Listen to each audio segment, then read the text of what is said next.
சிங்கம் ஒரு சிங்கம் எப்போ எதுலயும் பெக்யூலியர் தான். ஒரு முறை சிங்கம் கர்ஜிச்சதுன்னா அந்த சவுண்ட்ல ஒரு 8 கிலோமீட்டருக்கு சும்மா அதிரும், எல்லா திசைகளும் அதிரும். அப்படிப்பட்ட அந்த சிங்கம் வேட்டைக்கு மட்டும்தான் வெளியில வரும், வேடிக்கை பார்க்கறதுக்கெல்லாம் வெளியில வராது. வேட்டையில கூட உயிரோடு இருக்கிற மிருகங்களை தான் வேட்டையாடும். அதுலயும் பெரும்பாலும் தன்னை விட பெரிய சைஸ் உள்ள மிருகங்களை தான் குறி வச்சு தாக்கும், ஜெயிக்கும். எவ்வளவு பசியில் இருந்தாலும் உயிர் இல்லாததை, கெட்டு போனதை தொட்டு கூட பார்க்காது. அப்படிப்பட்ட அந்த சிங்கம் அவ்வளவு ஈஸியா எதையும் தொடாது, தொட்டா விடாது. காட்டோட 4 பக்கமும் மார்க்கிங் மை டெரிட்டரின்னு தன்னுடைய பவுண்டரியை தானே வகுக்கும். அப்படிதான் அந்த காட்டையே தன்னோட கண்ட்ரோல்ல வச்சிருக்கும். சிங்கத்துக்கு கூட்டத்தோட இருக்கிறதுக்கும் தெரியும், தனியா இருக்கிறதுக்கும் தெரியும். அப்படியே தனியா வரணும்னு நினைச்சாலும் அஞ்சாம அலட்டிக்காம சும்மா கெத்தா தனியா வந்து அத்தனை பேருக்கும் தண்ணி காட்டும். எப்போ எதுலயும் தன்னோட தனித்தன்மையை இழக்கவே இழக்காது. Yes, a lion is always a lion.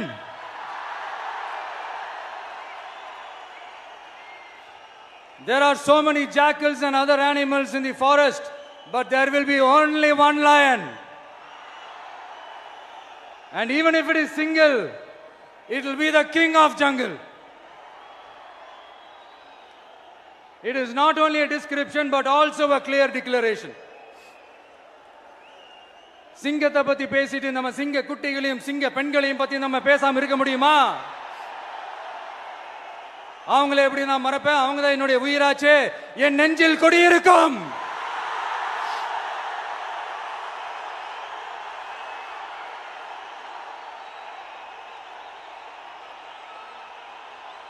என்னுடைய தோழர்களுக்கும் தோழிகளுக்கும்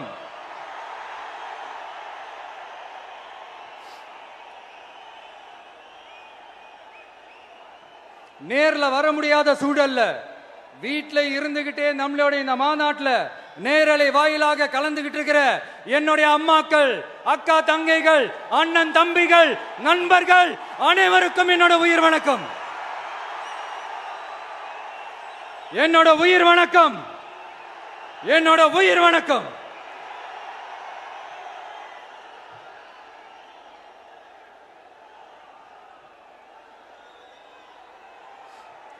வீரம் விளையும் மாமதுரை மண்ணை வணங்குகிறேன்.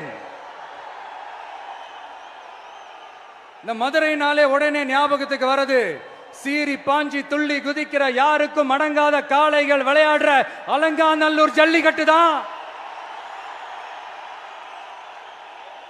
நம்ம வைகை ஆறு தான். அழகர் ஆத்துல இறங்குற வைபவம். மதுரை மீனாட்சி அம்மன். இந்த மண்ணோட உண்மையான குணம் உணர்வு பூர்வமான மண் இது. அது மட்டும் இல்ல, இந்த மண்ணில் வாழ்ற மக்களும் அப்படித்தான் உணர்வு பூர்வமான ஆளுங்க. நான் இந்த மண்ணில் கால் எடுத்து வச்ச உடனே ஒரே ஒருத்தரை பத்தி தான் மனசுக்குள்ள ஓடிக்கிட்டே இருந்தது. அவர் யாருன்னு உங்களுக்கும் தெரிஞ்சிருக்கும். சினிமானாலும் சரி, அரசியல்னாலும் சரி, நமக்கு ரொம்ப ரொம்ப பிடிச்சது புரட்சி தலைவர் எம்ஜிஆர் அவர்கள் தான். அவரோட பழகிறதுக்கு எனக்கு வாய்ப்பு கிடைக்கல. ஆனா அவரை மாதிரியே குணம் கொண்ட என்னுடைய அண்ணன் புரட்சி கலைஞர் கேப்டன் விஜயகாந்த் அவர்களோட பழகிறதுக்கு எனக்கு நிறையவே வாய்ப்பு கிடைச்சது. அவரும் இந்த மதுரை மண்ணை சேர்ந்தவர் தானே, அவரை மறக்க முடியுமா? தமிழ்நாட்டு மக்கள் உணர்வுபூர்வமா உண்மையா நம்ம பக்கத்திலே நிக்கிறவங்க, அதுக்கு ஒரு மிகப்பெரிய அடையாளம் தான் இந்த மதுரை மண். நம்ம தமிழக வெற்றி கழகம் கையில் எடுத்திருக்கிற அரசியலும் அப்படித்தான். உண்மையான அரசியல், உணர்வு பூர்வமான அரசியல், நல்ல அரசியல், நல்லவங்களுக்கான அரசியல், நாட்டு மக்களுக்கான அரசியல், நல்லது மட்டுமே செய்கிற அரசியல்.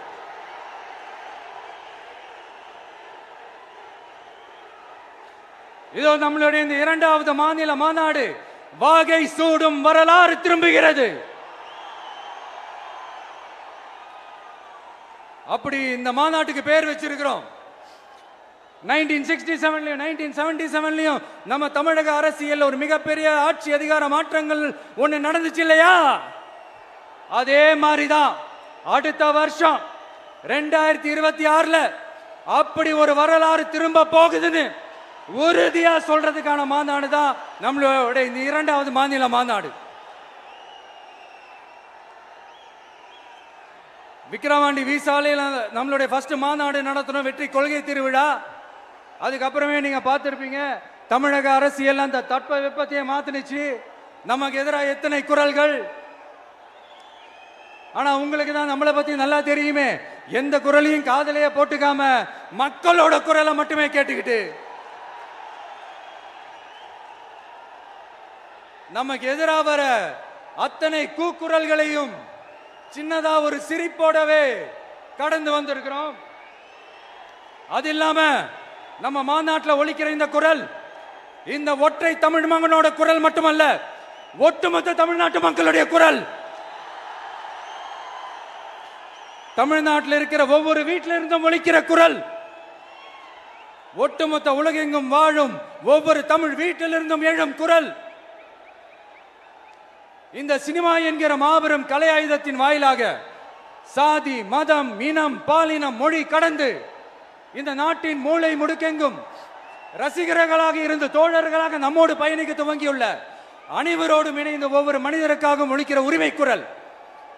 மாநில உரிமைக்காக, பெண் உரிமைக்காக, சமூக நீதிக்காக, சமநீதிக்காக, மதச்சார்பின்மைக்காக உண்மையா ஒலிக்கிற குரல்.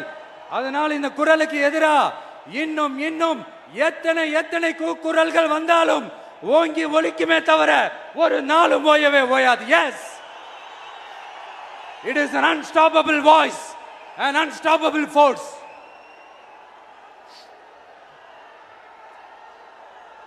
நம்ம அரசியலுக்கு வர்றதுக்கு முன்னாடி அட இவரெல்லாம் வரமாட்டாரியா, அவரே வரல, இவரே வரல, இவருங்க வர போறாரு அப்படின்ட்டு நிறைய பேர் ஜோஷியம் சொன்னாங்க.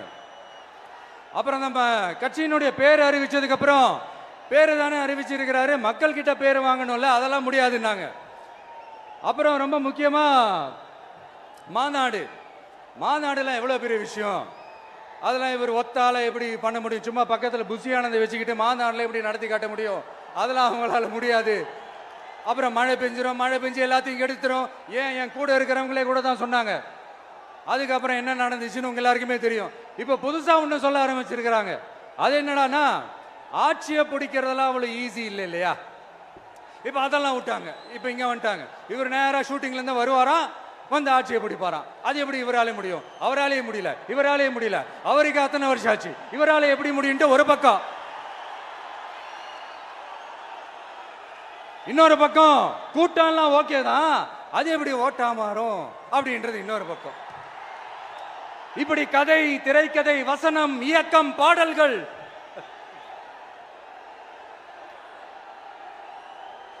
அதனால இந்த அரசியல் ஆய்வாளர்களுக்கு நான் சொல்றதெல்லாம் ஒன்னேதான், நல்லா கேட்டுக்கங்க.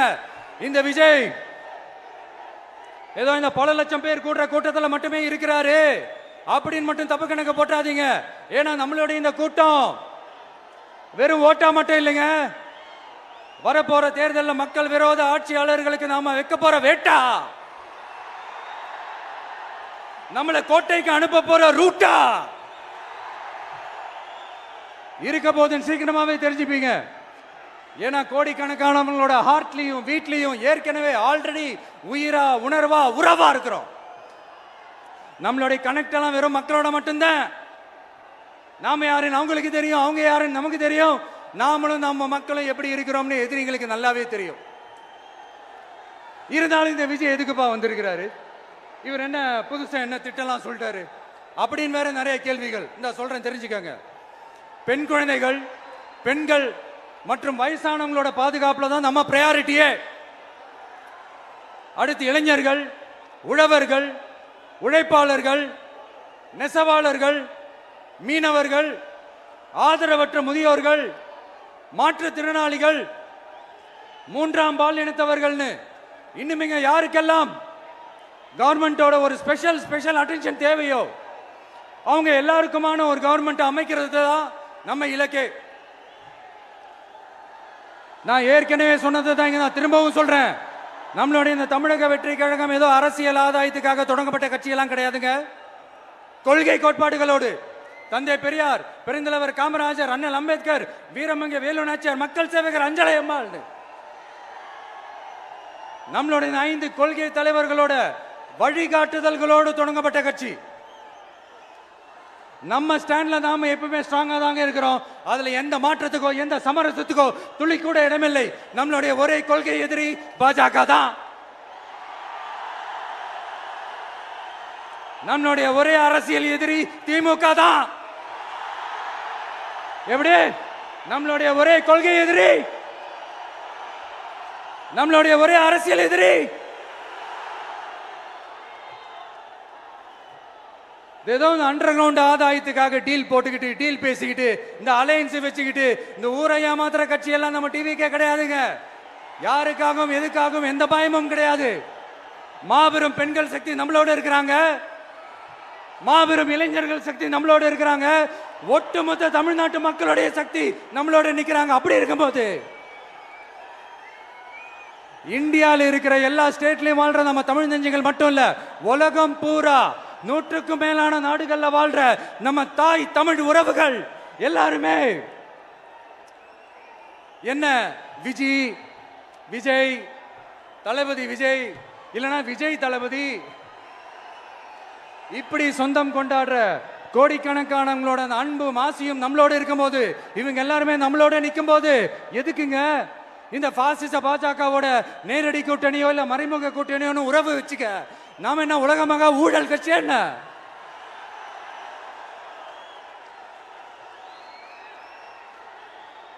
நம்மளை பத்தி சின்னதா ஒரு உண்மை ஒண்ணு சொல்லலாமா? என்னடா இவர் வாயால இப்படி சொல்றாருன்ட்டு யாரும் தவறா நினைச்சுக்க வேணாம். ஏன்னா இது ஒரு விதத்துல ஒரு ஃபேக்டும் கூட. அதனாலதான் நான் சொல்லணும்னு ஆசைப்படுறேன். நம்ம யார் தெரியும்ல? நாம எல்லாருமே சொல்றேன். நாம யார் தெரியும்ல? இந்தியாவின் மாபெரும் மக்கள் சக்தி கொண்ட ஒரு மகத்தான வெகுஜன மக்கள் படை.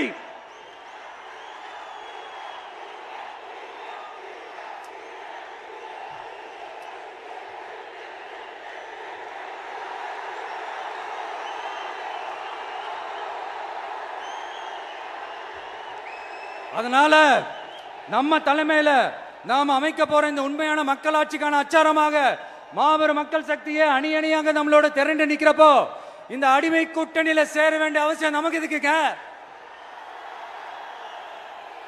நம்மளுடைய இந்த கூட்டணி சுயம் இழந்த கூட்டணியெல்லாம் இருக்காது, சுய மரியாதை கூட்டணியா தான் இருக்கும். இந்த ஒரு பக்கம் RSS கிட்ட அடிபணிஞ்சுக்கிட்டு, இன்னொரு பக்கம் மதச்சார்பற்ற கூட்டணின்னு இந்த மக்களை ஏமாத்துற கூட்டணியெல்லாம் நம்ம கூட்டணி இருக்காது.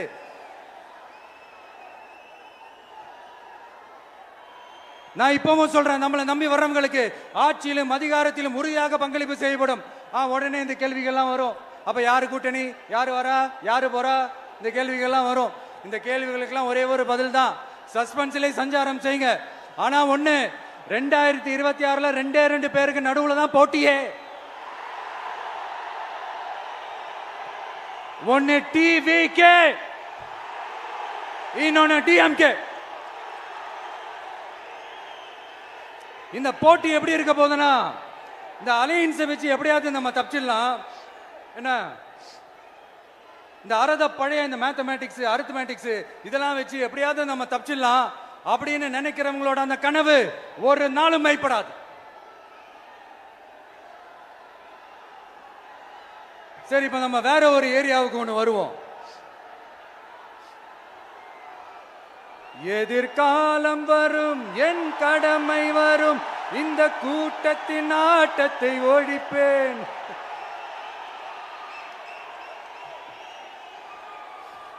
மக்கள் அரசியல் என்ற அந்த சவுக்க கையில் எடுக்கலாமா? யாருக்கு எதிரான தானே கேட்கிறீங்க? வேற யாரு? மறைமுக உறவுக்காரர்களான பாசிச பாஜகவும் பாய்சன் திமுகவும் தான். மாண்புமிகு பிரதமர் நரேந்திர மோடிஜி அவர்களே, 3வது முறையா ஒன்றியத்தோட ஆட்சி அதிகாரத்தை நீங்க தானே கையில் வச்சிருக்கிறீங்க. இல்ல நாங்க தெரியாம தான் கேட்கிறோம். நீங்க ஆட்சிக்கு வந்தது ஒட்டுமொத்த மக்களுக்கும் நல்லது செய்யவா, இல்ல நம்மளுடைய இந்த இஸ்லாமிய நண்பர்களுக்கும் இஸ்லாமிய தோழர்களுக்கும் எதிராக சதி செய்யவா? மக்களுக்கு உங்ககிட்ட கேட்கறதுக்குன்னு ஏராளமான கேள்விகள் இருக்குது. அதனால அவங்க சார்பா அவங்கள ஒருத்தனா அவங்களோட ஒரு உண்மையான ஒரு பிரதிநிதியா உங்ககிட்ட சில கேள்விகள் கேட்கணும். மிஸ்டர் பிரைம் மினிஸ்டர் அவர்களே,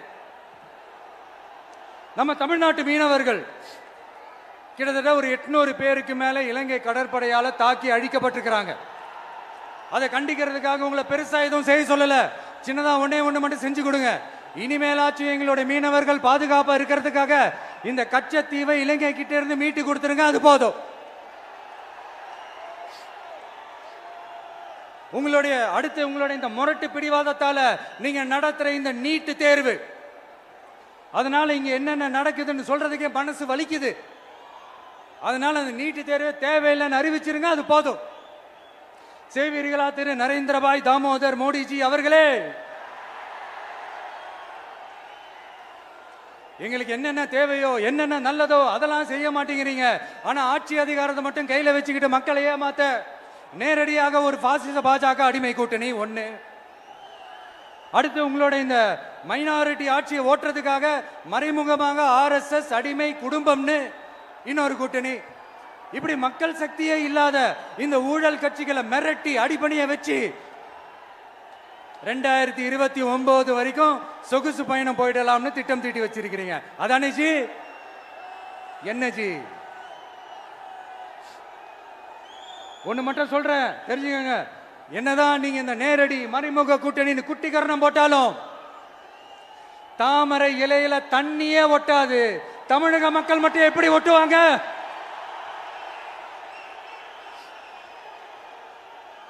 இங்க ஒரு MP சீட்டு கூட தரலன்றதுக்காக தமிழ்நாட்டுக்கும் தமிழ்நாட்டு மக்களுக்கும் எதுவுமே செய்யாம ஓரவஞ்சனை செய்யுது இந்த ஒன்றிய பாஜக அரசு. சங்கம் வச்சு தமிழ் வளர்த்த மண் இந்த மதுரை மண்.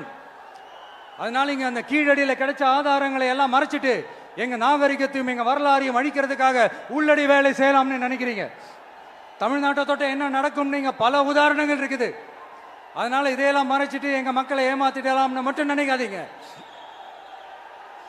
மத நல்லிணக்கத்திற்கு பெயர் பெற்ற இந்த மதுரை மண்ணிலிருந்து சொல்றேன், உங்க எண்ணம் எல்லாம் ஒரு நாளும் ஈடேறாது.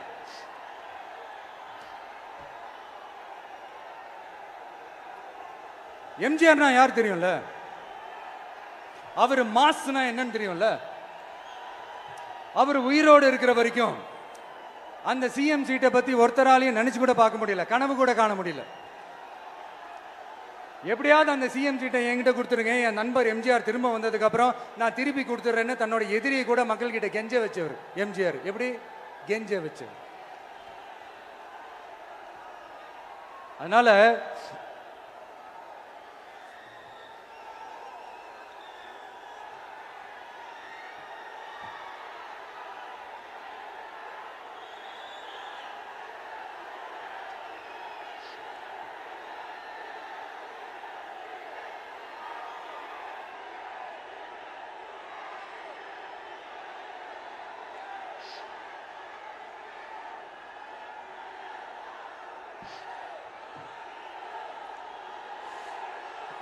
ஆனா இப்போ அவர் ஆரம்பிச்ச அந்த கட்சியை, எம்ஜிஆர் அவர்கள் ஆரம்பிச்ச அந்த கட்சியை கட்டி காக்கிறது யாரு? இன்னைக்கு அந்த கட்சி எப்படி இருக்குது? அதை நான் சொல்லிதான் உங்களுக்கு தெரியணுமா என்ன? அப்பாவி தொண்டர்கள் அதை வெளியில சொல்ல முடியாம வேதனையில தவிக்கிறாங்க. 2026 சட்டமன்ற தேர்தலில் யாருக்கு ஓட்டு போடணும், எப்படிப்பட்ட ஆட்சி இங்க அமையணும்னு அந்த அப்பழுக்கற்ற அந்த தொண்டர்களுக்கும் ரொம்ப நல்லாவே தெரியும். அதனால என்ன வேஷம் போட்டுக்கிட்டு பாஜக இங்க தமிழ்நாட்டுக்குள்ள வந்தாலும் அவங்க வித்தை எல்லாம் இங்க வேலைக்கே ஆகாது. இப்படி பொருந்தா கூட்டணியா இந்த பாஜக கூட்டணி இருக்கிறதுனால இப்ப ஆட்சியில இருக்கிற இந்த வெற்றி விளம்பர மாடல் திமுக என்ன செய்யுதுன்னு தெரியும்ல? பாஜகவோட உள்ளுக்குள்ள ஒரு உறவை ஒண்ணு வச்சுக்கிட்டு வெளியில எதிர்க்கிற மாதிரி, அப்படி எதிர்க்கிற மாதிரி ஒரு டிராமா ஒண்ணு பண்ணிக்கிட்டு எதிர்கட்சியா இருந்தா போங்க மோடின்னு பலூன் விடுறது, ஆளுங்கட்சியா இருந்தா வாங்க மோடின்னு கொடை பிடிச்சுக்கிட்டு கும்பிடு போடுறது. இது மட்டுமா? ஒரு ரைடுன்னு ஒன்று வந்துட்டா போதும், இது வரைக்கும் போகவே போகாத ஒரு மீட்டிங், அதை காரணம் காட்டி டெல்லிக்கு போறது, அங்க ஒரு சீக்கிரட் மீட்டிங் நடத்துறது. நல்லா நோட் பண்ணணும் மக்களே, அந்த மீட்டிங் அப்புறம் இந்த இஷ்யூ அப்படியே காணாம போயிருக்குமே. அதேதான் Stalin uncle, what uncle is very wrong uncle.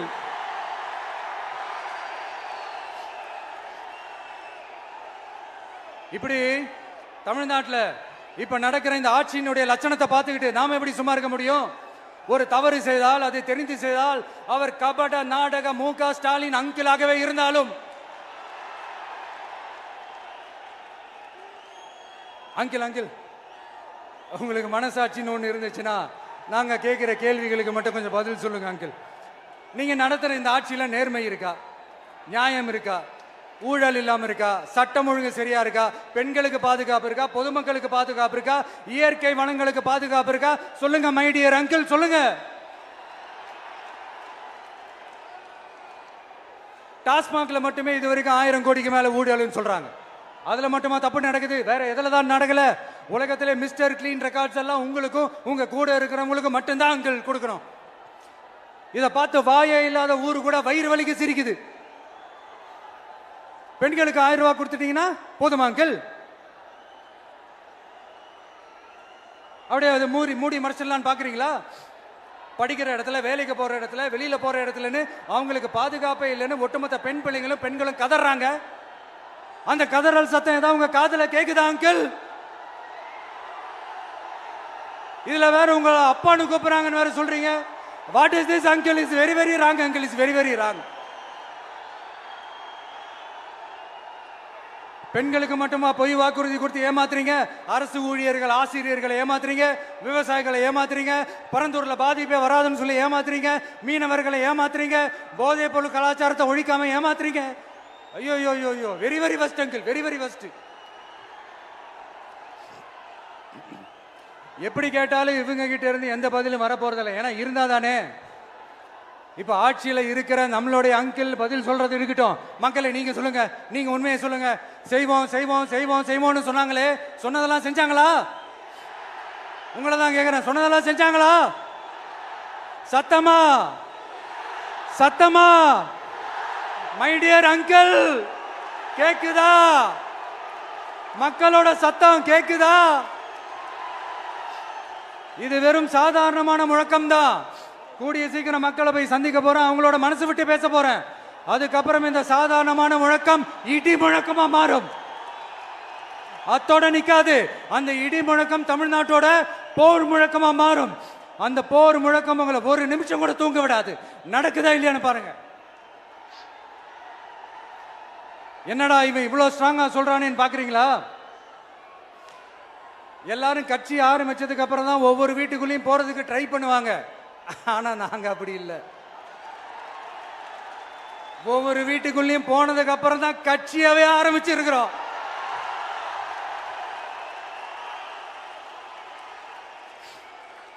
அதனால ஒட்டுமொத்தமா எல்லாருமா சேர்ந்து இந்த திமுக ஆட்சிய, கபட நாடக திமுக ஆட்சிய 2026 தேர்தலில் வீட்டுக்கு அனுப்புறோம். வீட்டுக்கு அனுப்புறோம். என்ன நண்பா, சரிதானே? என்ன நண்பி, செய்வீர்கள் தானே? இப்போ உங்களுக்கு சின்னதா ஒரு சர்ப்ரைஸ். நம்ம கட்சியினுடைய வேட்பாளர் பட்டியலை இப்ப நான் அறிவிக்க போறேன். மதுரை கிழக்கு வேட்பாளர் விஜய். இன்னும் முடிக்கல, ஒரு நிமிஷம், இன்னும் முடிக்கல. மதுரை மேற்கு வேட்பாளர் விஜய். மதுரை மத்தி வேட்பாளர் விஜய். மதுரை தெற்கு வேட்பாளர் விஜய். மதுரை வடக்கு வேட்பாளர் விஜய். மேலூர் விஜய். சோழவந்தான் விஜய். திருப்பரங்குன்றம் விஜய். திருமங்கலம் விஜய். உசிலம்பட்டி விஜய்.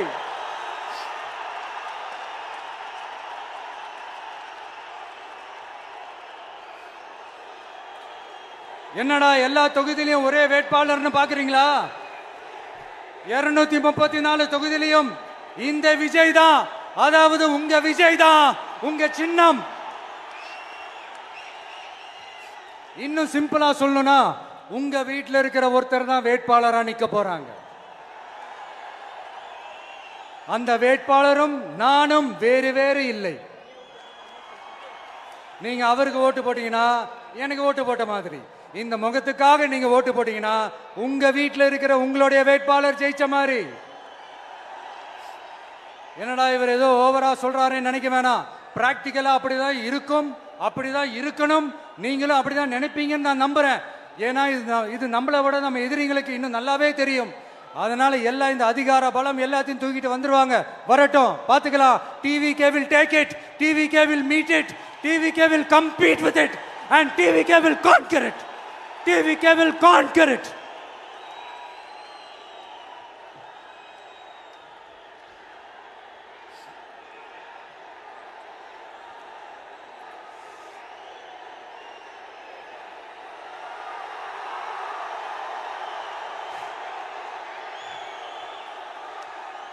இந்த நேரத்தில் நம்ம மனசுல இருக்கிறத மக்கள் கிட்ட சொல்லி ஆகணும்.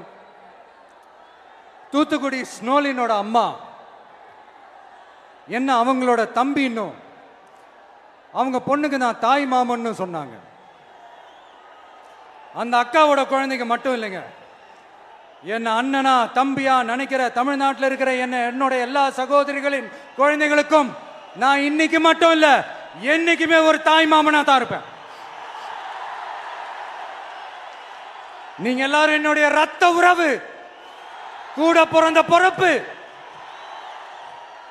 என் வீட்டு ரேஷன் கார்டில் வேணா உங்க பேர் இல்லாம இருக்கலாம், உங்க வீட்டு ரேஷன் கார்டில் வேணா என் பேர் இல்லாம இருக்கலாம். ஆனா நாம் எல்லாரும் ஒண்ணுதான், உறவு தான். நமக்கு இடையே எந்த அரசியலும் உள்ள நுழையவே முடியாது. என்கிட்ட இருந்து உங்களையும் உங்ககிட்ட இருந்து என்னையும் எந்த சக்தியாலும் பிரிக்கவே முடியாது. அப்புறம் நான் ஒன்னும் இந்த மார்க்கெட் போனதுக்கு அப்புறம், ரிட்டையர் ஆனதுக்கு அப்புறம் அடைக்கலம் தேடி அரசியலுக்கு வரல, படைக்கலனோட வந்திருக்கிறோம். பவர்ஃபுல் போர்ஸோட, மாபெரும் படை வரிசையோட, எல்லாத்துக்கும் தயாராகி தான் வந்திருக்கிறோம். இவ்வளவு தயாரா நாம அரசியலுக்கு வர்றதுக்கு ரொம்ப ரொம்ப முக்கிய காரணம் ஒண்ணு இருக்கு. அது என்ன தெரியுமா? நன்றி கடன், நன்றி கடன், நன்றி கடன். கிட்டத்தட்ட ஒரு 30 வருஷமா, 30 வருஷத்துக்கு மேல நீங்க தான், நம்ம மக்கள் தான் என் கூட நிக்கிறீங்க, எனக்காக நிக்கிறீங்க, என்னை தாங்கி பிடிக்கிறீங்க, மனசுல ஏந்தி பிடிக்கிறீங்க, தாய் அன்போட மடியில ஏந்திக்கிறீங்க. உண்மையை சொல்லணும்னா வேற யாரை விடவும் எனக்கு இந்த அன்பையும் ஆதரவையும் கொடுத்திருக்கிறீங்க. என் மேல உயிரையே வச்சிருக்கிறீங்க. என்ன உங்க வீட்டுல ஒருத்தனாவே ஆக்கிட்டீங்க.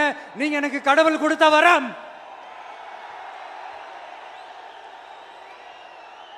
உலகம் பூரா நமக்காக நம்ம கூட நிக்கிற நம்ம மக்களை நான் எப்படி மறப்பேன்?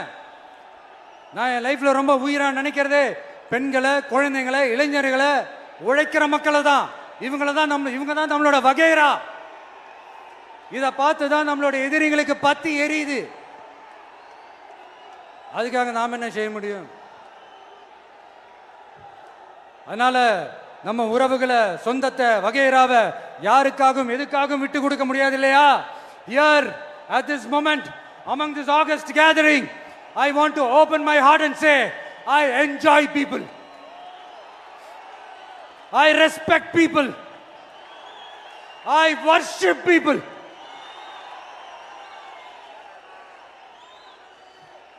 சரிப்பா, இவ்வளவு செஞ்ச நம்ம மக்களுக்கு நன்றி கடனா உன்னால முழுமையா செலுத்த முடியுமான்னு கேட்டா சத்தியமா சொல்றேன், என்னால முடியாதுதான்.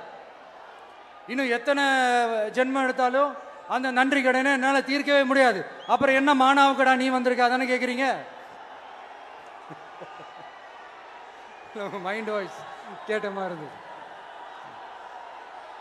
வாழ்நாள் முழுக்க நம்ம மக்களுக்காக ஆதரவா துணையா நிக்கிறத தவிர, அவங்களுக்காக உழைக்கிறத தவிர எனக்கு வேற எந்த எண்ணமும் இல்லை. எனக்கு இப்ப வேற வேலையும் இல்லை. இனிமே எனக்கு இதுதான் என் வேலையே, என் கடன் இனி என் மக்களுக்கு பணி செய்து கிடப்பதே. இப்படியா ஹார்ட் டு ஹார்ட் யதார்த்தமா பேசிய பழகிட்டோம்.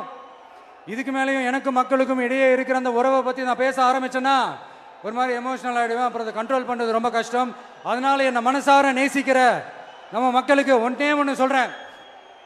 இந்த விஜய் உங்க விஜய், உங்களுக்கான விஜய், உங்களுக்காக மட்டுமே இருக்கிற விஜய். உங்க கூட நிக்க, உங்களுக்காக நிக்க, உண்மையா நிக்க, உணர்வோட நிக்க, உறுதியா நிக்க, உங்க கூட பேச, உங்களுக்காக பேச, உண்மையா பேச, உணர்வோட பேச, உறுதியா பேச, உங்களுக்காக சேவை செய்ய உங்க விஜய் நான் வர.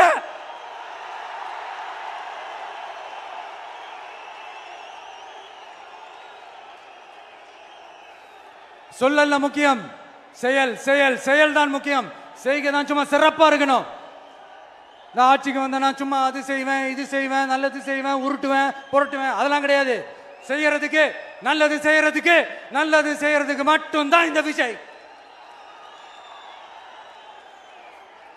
அப்புறம் ஒரு அரசியல் தலைவன் அவன் சினிமாக்காரனா, நல்லவனா, கெட்டவனா, இதெல்லாம் தாண்டி அவன் உண்மையானவனா, அதுதான் ரொம்ப ரொம்ப முக்கியம். இது சம்பந்தமா ஒரு குட்டி கதை ஒன்று சொல்றேன். ஒரு நாட்டில் ஒரு ராஜா தனக்கு பக்கபலமா இருக்கிறதுக்காக, கூட துணையா இருக்கிறதுக்காக ஒரு தளபதியை தேடுறாரு. சரியான தகுதிகளோட ஒரு 10 பேர் செலக்ட் ஆகுறாங்க.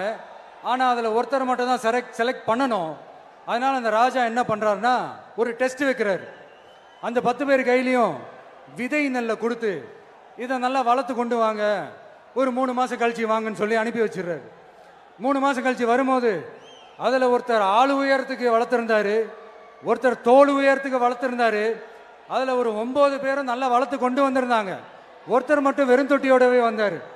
என்னன்னு கேட்டதுக்கு, நானும் தண்ணி ஊற்றி ஊற்றி பார்க்குறேன், உரம் வச்சு வச்சு பார்க்குறேன், வளரவே மாட்டேங்குது ராஜா, என்ன பண்ணுறதுன்னு தெரியலன்னு சொன்னதுக்கு ராஜா அவரை கட்டி அணைச்சிக்கிட்டு, இனிமே நீதான் என்னுடைய தளபதி, எல்லா அதிகாரமும் உனக்கு தான் சொன்னார். ஏன்னா அந்த 10 பேர் கையிலையும் ராஜா கொடுத்தது அவித்த விதை நெல், அது முளைக்கவே முளைக்காது. அந்த 9 திருட்டு பயலும் என்ன பண்ணியிருக்காங்கன்னா வேற விதை நெல்ல வாங்கி அதை வளர்த்துட்டு ராஜாவையும் மக்களையும் ஏமாத்திருக்கிறாங்க.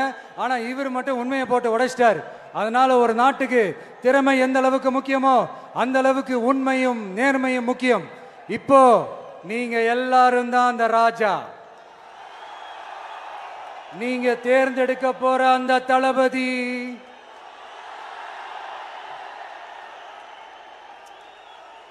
சும்மா சினிமாக்காரன் சினிமாக்காரன் சினிமாக்காரன்.